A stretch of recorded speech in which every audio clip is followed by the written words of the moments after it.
He returned to his father's land, where nothing grew. The trees were dry, the ground was dead, and silence ruled the air. But one night, his black German shepherd began to dig beneath the oldest tree and uncovered what the war had buried decades ago. Watch what happens when a soldier faces the secret his father tried to erase. Subscribe for more stories, and tell us in the comments, where are you watching from? The tires groaned against the dirt road as Ray Harton turned off the main highway and followed the winding track toward what used to be his father's property. The sun had already burned most of the color out of the sky, leaving the landscape washed in the flat glare of late summer. He had been driving for hours, passing towns that barely existed anymore, gas stations with boarded windows, abandoned diners, mailboxes half swallowed by weeds. The land itself looked tired, like it had given up long before people did. When the road finally ended, there it was, a house crouching under a roof that sagged in the middle, its paint stripped by wind, its porch swallowed by dust. Beyond it stretched what had once been an orchard, now nothing more than skeletal rows of trees, each one gray, cracked, and hollow as bone. Ray parked the truck beside the old fence and sat for a moment without cutting the engine. His hand rested on the wheel, rough knuckles pale under the light. In the passenger seat, his black German shepherd, Shadow, lifted his head. The dog had been quiet for most of the trip, but now he whined softly, ears twitching toward the dying field ahead. "Yeah," Ray murmured. "Home." The word didn't sound right. He hadn't called any place home since his last deployment, and even then, the word had been more habit than truth. He shut off the engine. The sudden silence felt like a weight dropping around them. Only the wind moved, whispering through the brittle weeds. The air smelled of rust and dryness. When Ray stepped out, his boots sank into soil that cracked under his weight. Shadow jumped down beside him, tail low, nose close to the ground. The dog's fur caught the light black fading to gray around the muzzle, the mark of years spent beside a soldier. Together, they walked toward the house. Every board creaked when Ray climbed the porch steps. A screen door hung crooked on its hinge, flapping once before he caught it.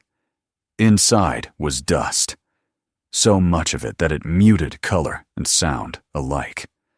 The living room was frozen in time, furniture draped with white sheets, a table cluttered with yellowed papers, a clock that had stopped at 2:47 decades ago. He set his duffel on the floor and let the silence settle again. The air was stale, heavy with a faint metallic tang that reminded him of machine shops and training fields after rain.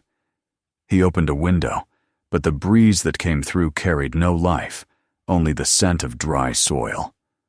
On the desk near the window lay a folder, its cover stamped with faded letters, "Confidential." He opened it. Inside, most of the pages were missing, torn out long ago, leaving only fragments, technical sketches, coordinates, and notes written in his father's tight, deliberate hand. Sector 9B, Reactant D, Stabilization Uncertain. The last page was a single line written in pencil, as if added in haste. If you're reading this, do not try to revive the soil. It is dead. And it should stay that way. Ray closed the folder slowly, feeling the paper crinkle under his calloused fingers. He remembered his father's voice, low, precise, rarely warm. The man had been a military chemist, a specialist in something that Ray, even after years in service, never fully understood. They hadn't spoken in over 15 years. Their last conversation had ended in silence rather than shouting, the kind of silence that grows roots. Now the old man was gone, leaving behind land that refused to live and words that sounded more like an order than a warning. Night came without color, sliding down the horizon until it wrapped the house in stillness. Ray made a simple bed in one of the back rooms, laying his jacket over the thin mattress. The wood underfoot was warped and cold.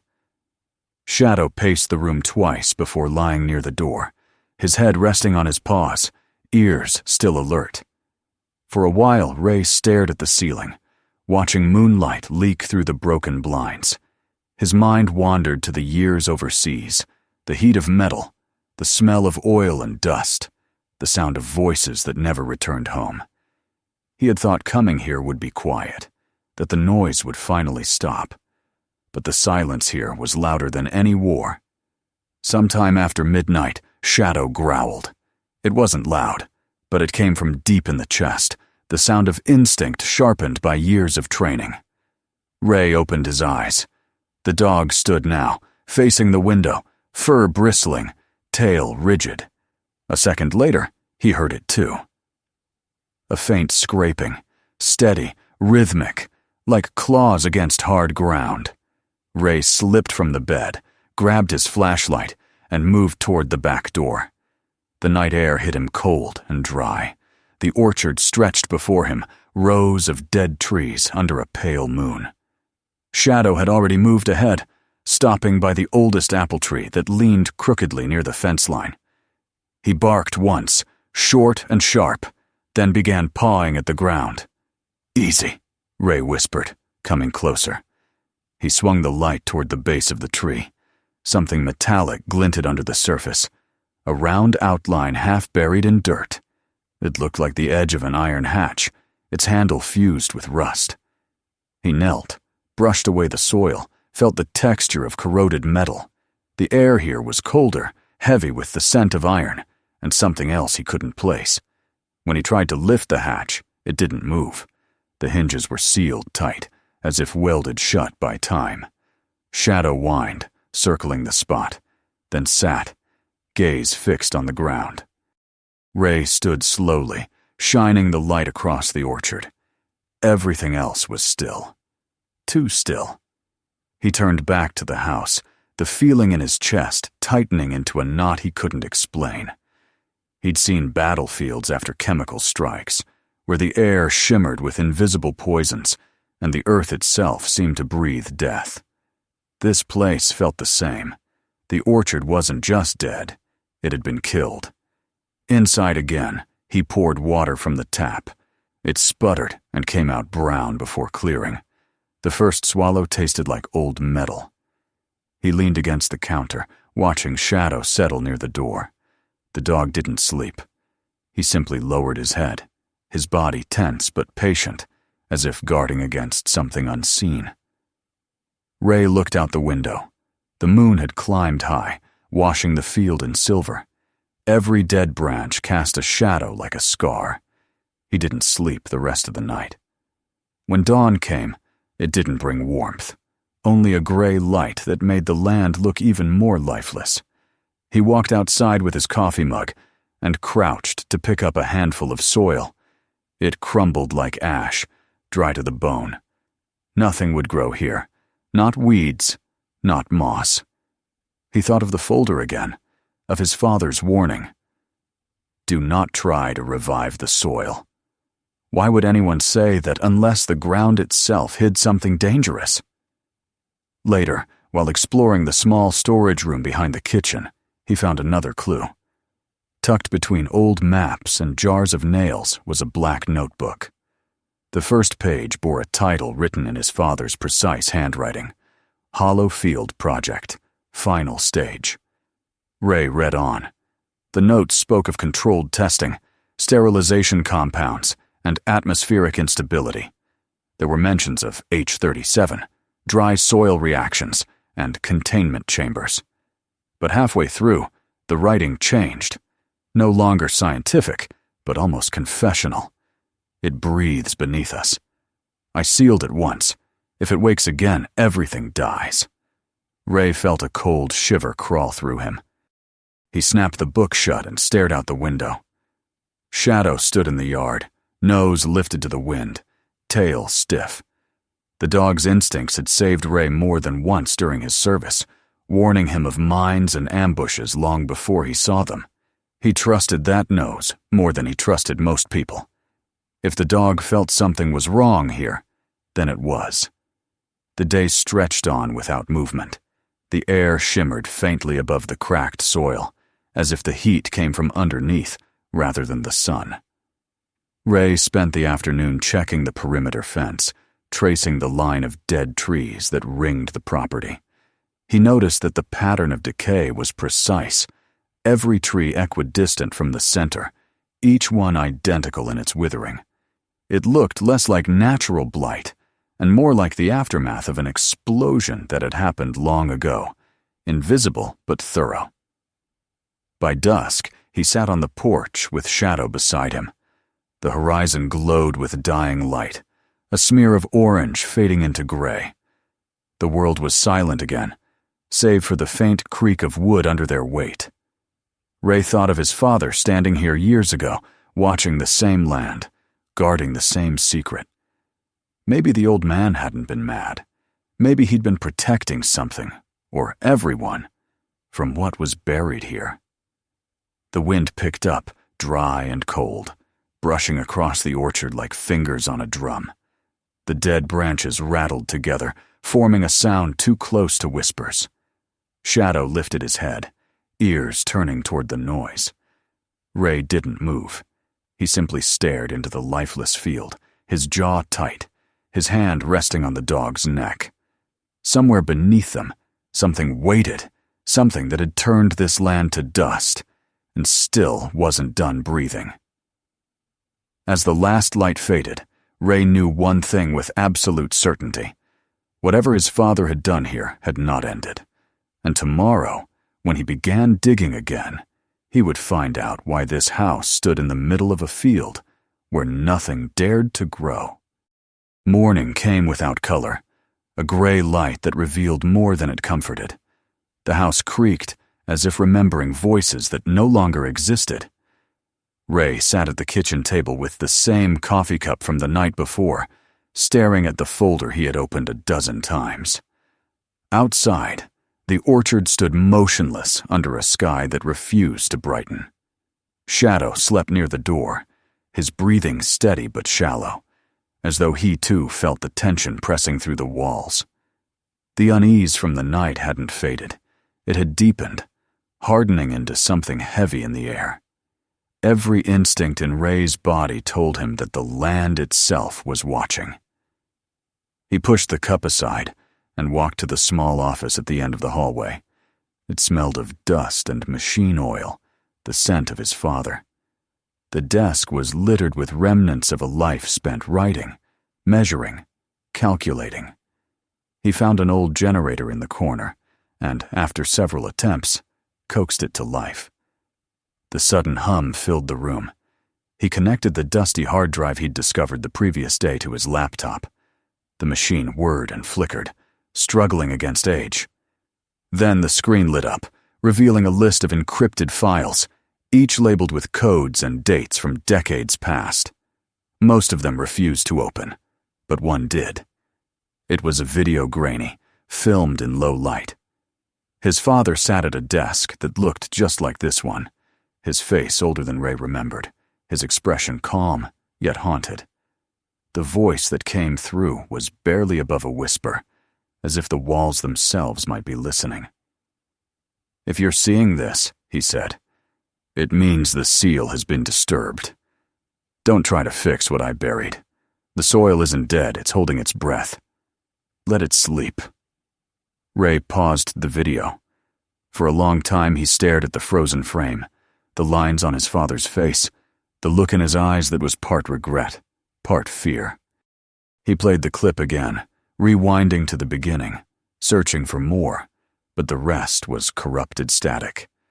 When he tried to access another file, the laptop emitted a dull beep and locked itself, the screen going black. He cursed softly and unplugged it. The generator hummed on, its rhythm uneven. He turned to the shelves that lined the walls. Folders sat in neat rows, marked with dates that spanned more than 20 years.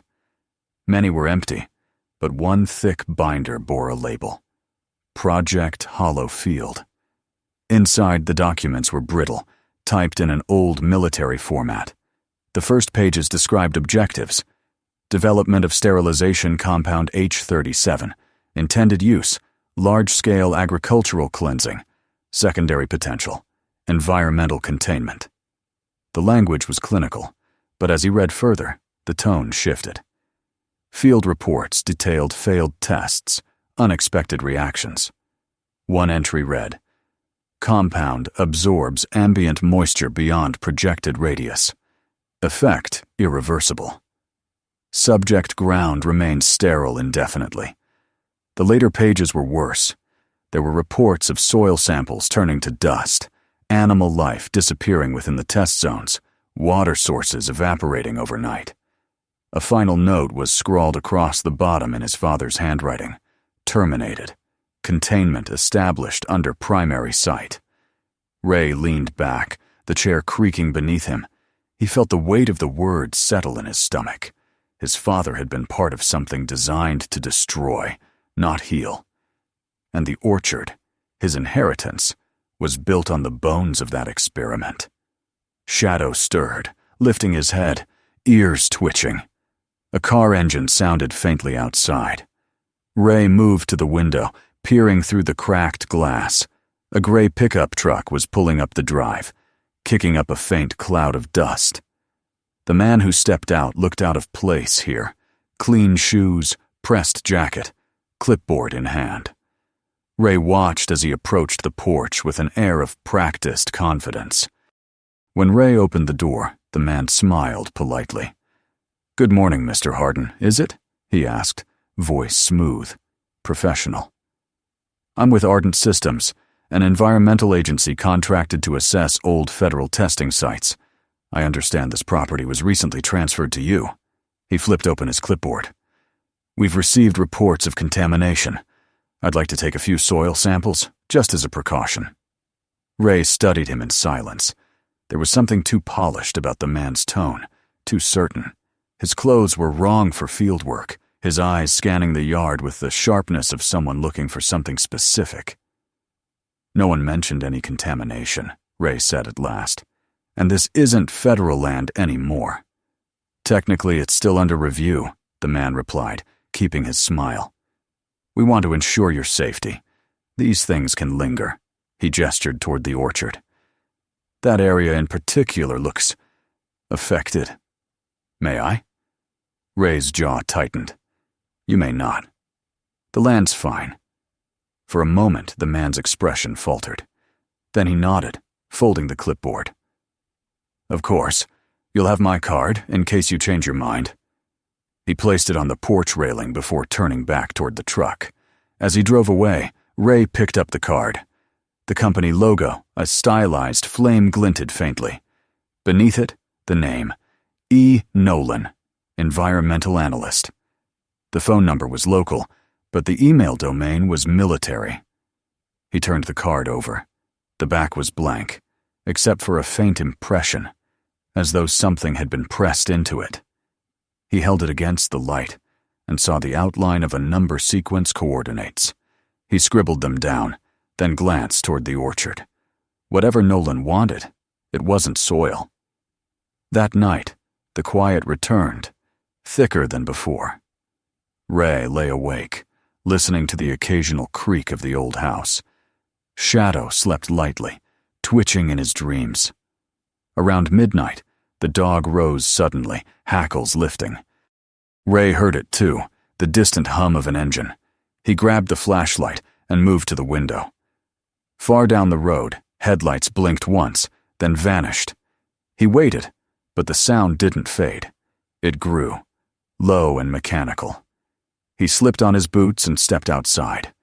The air was cold, sharp in his lungs.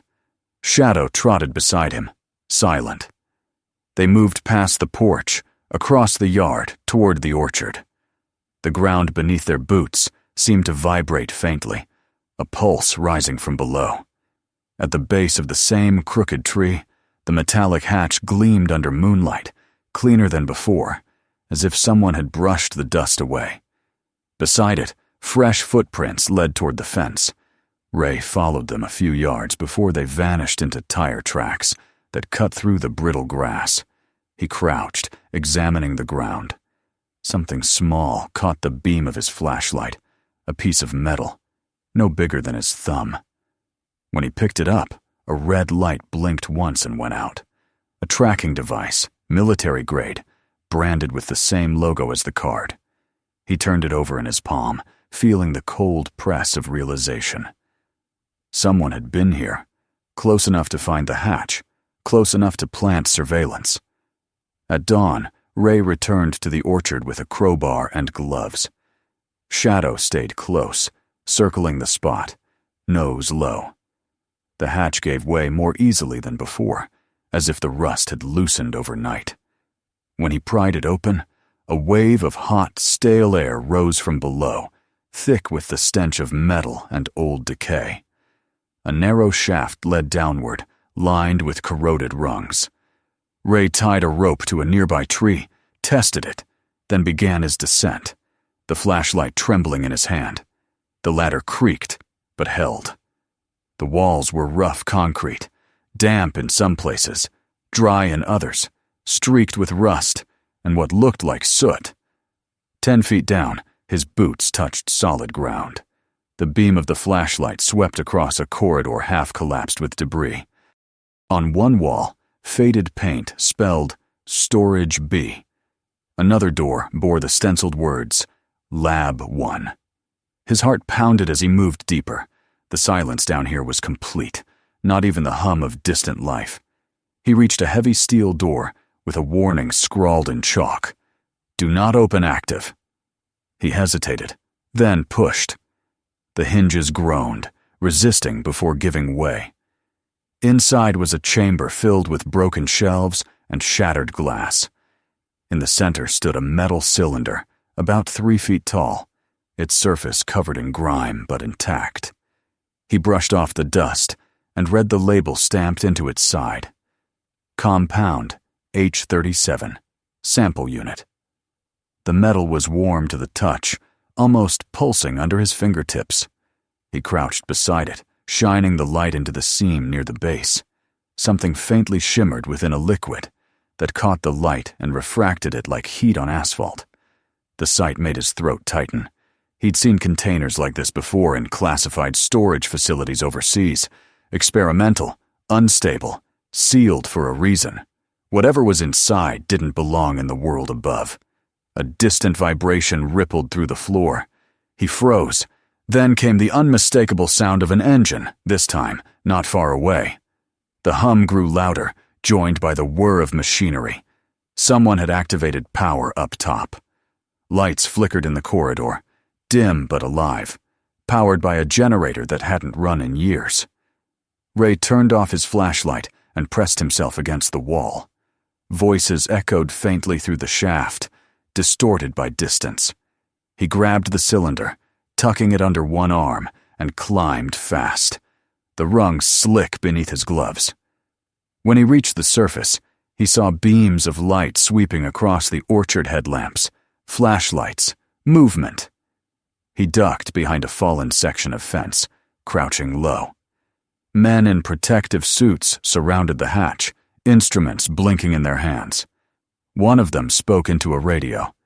He's been here. The seal's open. Ray's pulse hammered in his ears. He inched backward, keeping to the shadows until he reached the porch. Shadow was waiting, muscles tense, silent as smoke. Together they slipped inside the house. Through a crack in the curtain, Ray watched the men move methodically, scanning, taking notes. One knelt and examined the ladder. He found the sample, he said. He has to have it. They stayed until dawn.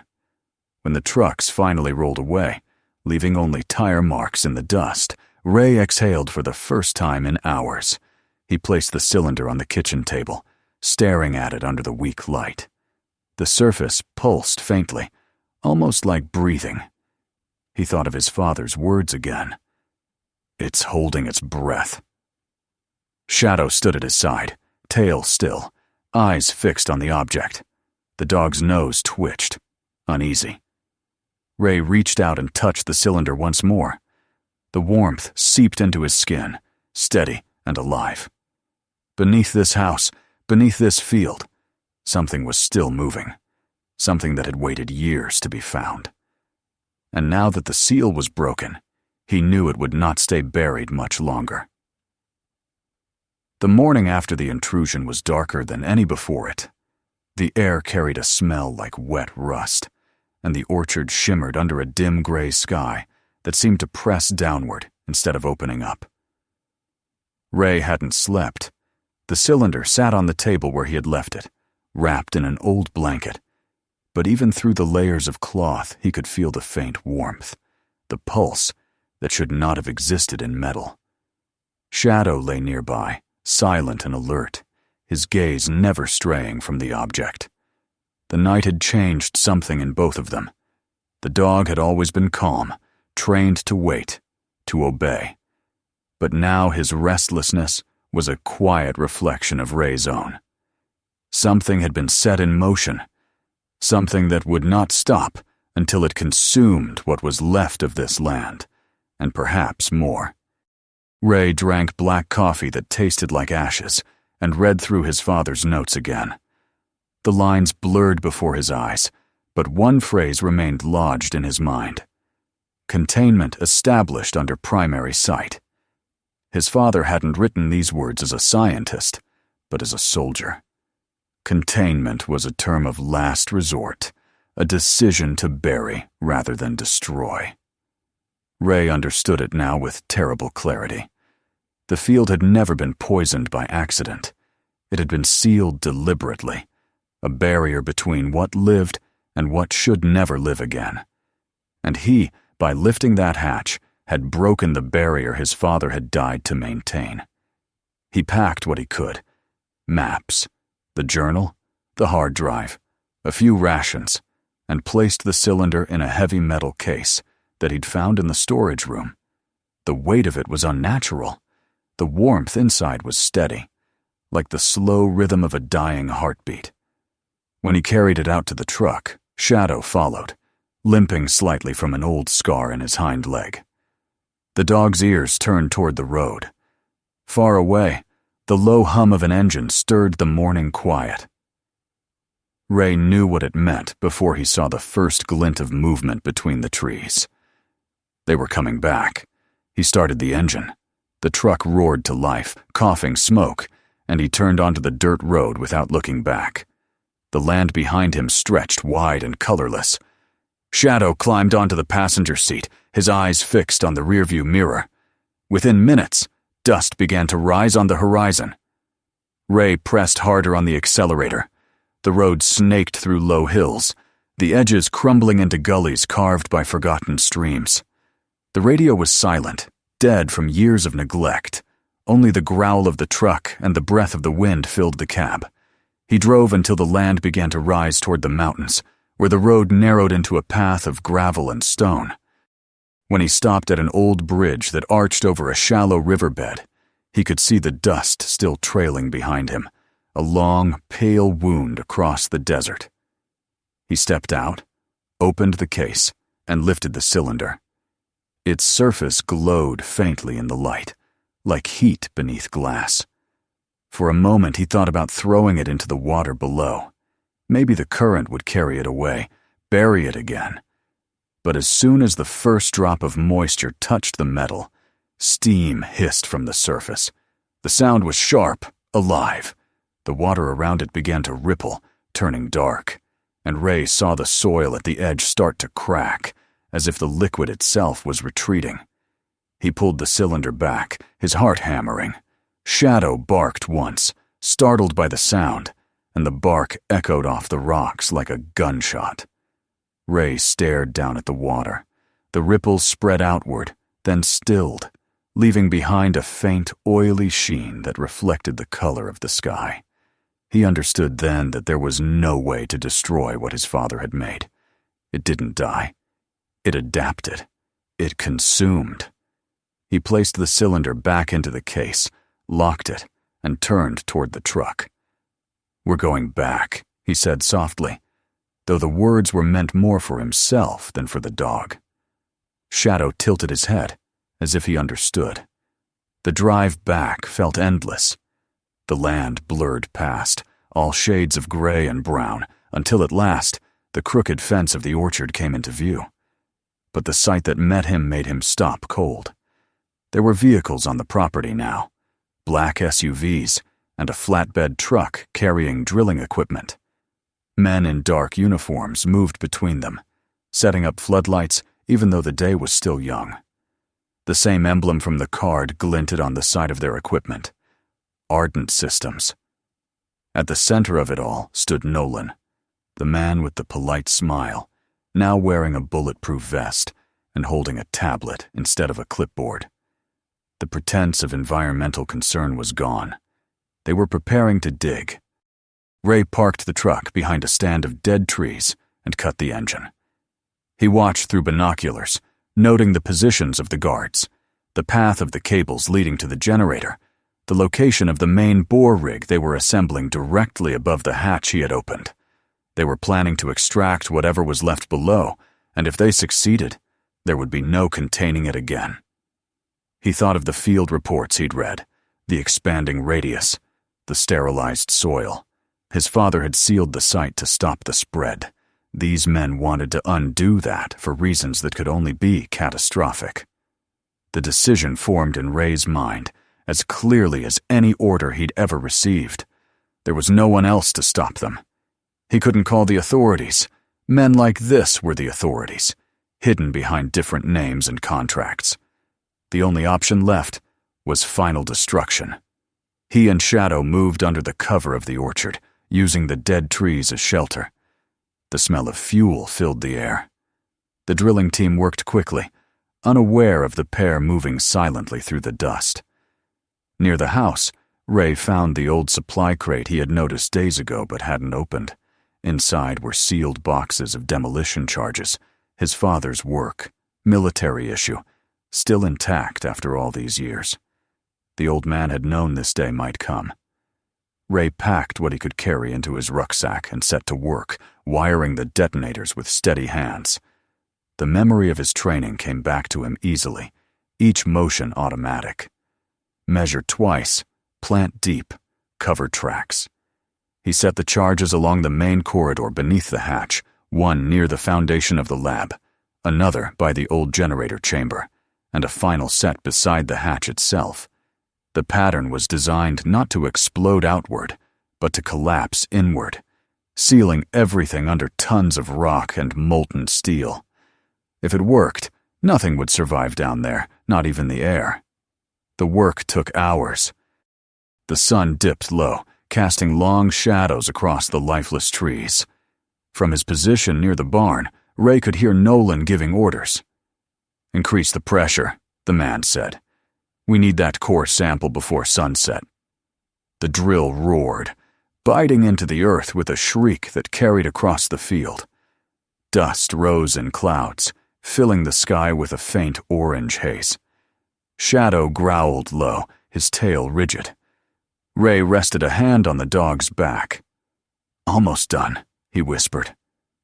When night fell, the floodlights flickered on, bathing the orchard in harsh white light. Ray waited in the darkness near the house until the shift changed and a few of the men stepped away from the rig. Then he moved, crawling low through the dry grass, the detonator clutched in one hand. He reached the old hatch unnoticed and fixed the primary charge directly onto its frame. The light from the flood lamps threw his shadow long across the ground. Shadow stayed behind him, silent but tense, watching every movement. A shout broke the quiet. Someone had seen him. A guard near the truck raised his rifle, and within seconds, voices erupted across the site. Ray grabbed the detonator and ran, dodging behind the ruins of the barn as gunfire cracked through the night. The shots hit the ground in sharp bursts of dust. Shadow barked, lunging toward one of the men who had come too close. The guard fell, his weapon spinning away. Ray turned just in time to see the dog leap again, teeth flashing in the floodlight, before a single shot rang out. Shadow stumbled, his body jerking mid-stride, then collapsed beside the fence. The sound tore through Ray more than the bullets. He fired back, forcing the guards into cover, then sprinted toward the fallen dog. Shadow lifted his head once, eyes finding Ray's. There was no sound, no whine, just trust, silent and complete, as it had always been. Ray pressed a hand to the dog's side, feeling the faint, slowing pulse. "You did good, boy," he whispered, voice shaking. "You did good." Rage steadied his hands. He set the timer on the detonator for 10 minutes and ran toward the hatch. The drilling rig loomed above, unmanned now as the workers fled. Nolan's voice shouted orders in the chaos, but Ray barely heard him. He dropped down the ladder one last time, the smell of oil and dust thick in the air. The corridor flickered with failing lights. He placed the last charge beside the cylinder chamber, where he had first seen the warm glow behind the metal. For a moment he stood there, listening to the faint hum coming from inside. It sounded like breathing. He thought of his father, the way his voice had trembled in the video. Let it sleep. He climbed back up, lungs burning. Outside, the air was electric with the noise of engines and shouting. He ran toward the edge of the property, past the trees, past the place where Shadow lay still. The detonator's red light blinked in his hand. He turned once more toward the house, toward the orchard that had been a grave for so long. Then he pressed the switch. The explosion began as a low rumble beneath the earth, then roared upward with the fury of a storm. The ground lifted, splitting open as a column of fire and dust tore through the center of the field. The floodlights shattered, plunging the site into darkness, lit only by the rising glow of molten soil. The air was filled with the sound of collapsing metal, the scream of engines dying, the crack of stone breaking apart. Ray was thrown to the ground, the blast wave rolling over him like a tide. He shielded his face as fragments of dirt and rock rained down. When it was over, the world was quiet again. The orchard was gone, replaced by a wide crater that steamed under the moonlight. Nothing moved. The vehicles had vanished under the debris. The drilling rig twisted into unrecognizable wreckage. The smell of burning metal and scorched earth filled the air. Slowly, Ray rose, his ears ringing. He looked around until his eyes found the dark shape lying by the fence. He walked to Shadow and knelt beside him. The dog's body was still warm. Ray rested a hand on his head, feeling the rough fur under his palm. "We did it," he whispered. "It's done." The first drops of rain began to fall. They sizzled when they touched the ground, turning the dust to mud. Steam rose in soft tendrils, curling like breath from a sleeping giant. For the first time since he had arrived, the air smelled clean. Ray looked toward the horizon, where faint green streaks appeared along the edges of the crater moss, or maybe just the illusion of life returning. He didn't know, and it didn't matter. What mattered was that the field was no longer breathing. It was resting. Days passed. The storm that followed buried the crater under a layer of new soil. Ray stayed, patching the roof of the house, clearing debris, tending to the small patch of earth near the porch where Shadow was buried. One morning, he found a sprout pushing through the dirt, a small green stem trembling under the wind. He knelt beside it, touched it gently, and for the first time in years, he smiled. He read his father's journal again, the last line written in fading ink. "If someone ever brings life back to this place, let them do it not for me, but for what comes after." Ray closed the book and set it on the table. Through the open window, he could hear rain falling softly over the land. The air was no longer heavy. It moved easily now, filled with the scent of wet soil. By evening, the sky cleared. He stood by the porch, looking out at the horizon. The crater had flattened, its edges smooth, and the first thin blades of grass shimmered under the fading sun. The world, it seemed, had forgiven itself a little. He whispered to the air, "It's over, Dad." And maybe, somewhere in that silence, something heard him. He went inside, closing the door gently behind him. The house groaned, but no longer with emptiness.